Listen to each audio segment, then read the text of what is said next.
Bible tells us in Ezekiel 47:12 that the fruit of the trees was given to us for food, and the leaves are given to us for medicine. Now, Native Americans, they didn't believe in the Christian God, but they did believe in a spirit realm that inhabited every plant and every animal. So therefore, they believed that plants were given to them to heal. It is very important to understand the origin of something before you begin to implement it in your own life, and I made the mistake of not doing that because I have been dabbling in herbal medicine for about a year now and never really researched the origin, but I now feel much better about my knowledge about how it began with the Native Americans. It's very, very interesting to see how it all began and how they, through trial and error, figured out what was usable and what was not, and how herbal medicine is still in use today by a lot of people. And it's also awesome how herbal ingredients are actually in your over-counter medicines today. Now, how did Native Americans know what plants were harmful and what were beneficial?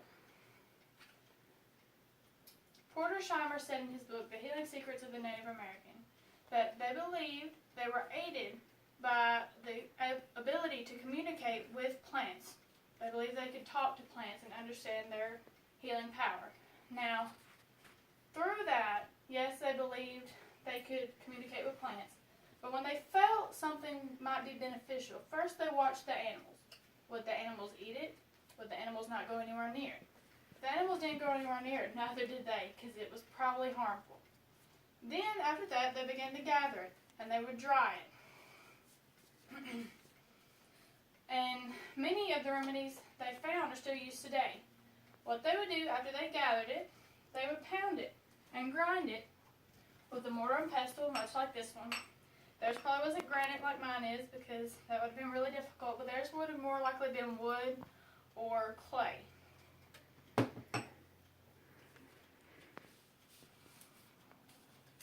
So when they found out what was beneficial to whatever ailment they needed it for, they would then pass down that information through word of mouth.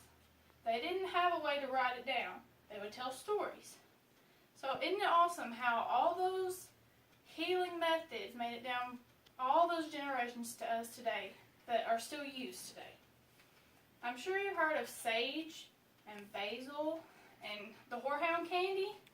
What about the dogwood trees that are outside, or the pesky dandelions in your yard?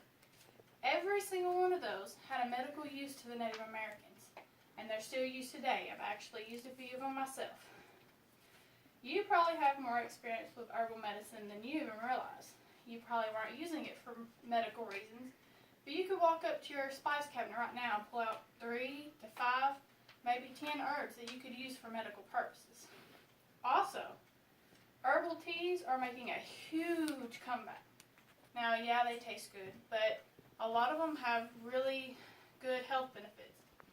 I make some myself for stress relief. If you can't sleep, chamomile tea helps. If you have a sore throat or if you're coughing, tea helps. There are also many herbs that we don't know about.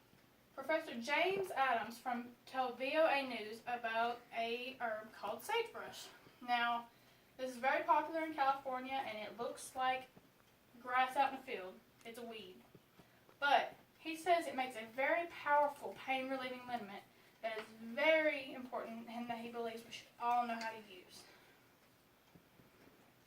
I've been using, like I said, herbal methods in my life for about a year now. It started with essential oils, and now I make my own teas and salves, and I really enjoy it because I like getting as much as I can from nature before I have to go to the doctor with something that could possibly be avoided. Herbal products are becoming very, very popular again. It doesn't sound like a lot, but now 20% of the population now uses some form of herbal medicine or herbal product. Did you know that a lot of the over-counter medicine has a herbal ingredient?